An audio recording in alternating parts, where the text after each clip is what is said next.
नमस्कार आज्ञा आपण मानक मोर सम्बलपुरी न्यूज रे बहुत रु बहुत स्वागत करुछे।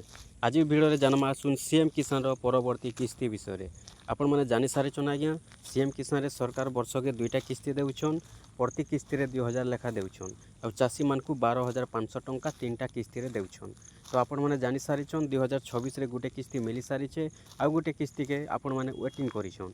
तो जहाँ भी अच्छन सीएम किसान रो हिताधिकारी समस्ते जेनटा कि पैसा पावा के जाउछन बहुत रु बहुत जल्दी। तो आपण माने भी जदि सीएम किसान रो हिताधिकारी अच्छन आपण माने भी जदि सीएम किसान टंका पाउछन पहले आपण माने भी बहुत रु बहुत जल्दी सीएम किसान रो पैसा पावा के जाउछन। जेनटा कि आपण माने गला वर्ष मान के भी देखिथिबे गुटे किस्ती आसीथिला अक्षय तृतीया रे आ गुटे किस्ती आसीथिला नुआखाई रे। तो ई वर्ष भी जहाँ संभावना रहिछे सरकार नुआखाई दिन सीएम किसान योजना पैसा पठाबे बोली करी संभावना रही अपडेट रही किंतु एबे तक के कौन कन्फर्म तारीख घोषणा नहीं जेते बेले कन्फर्म तारीखटा आसीजा सांगे सांगे आपण मैंने आम चैनल माध्यम रे जानि पारबे।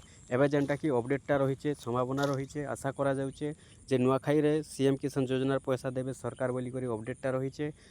तो जेते दिन पर्यंत तारीखटा कन्फर्म नहीं हेबा सेते दिन पर्यंत कन्फर्म तारीखटा कहि नहीं होय आमको वेट करबा के पड़बा।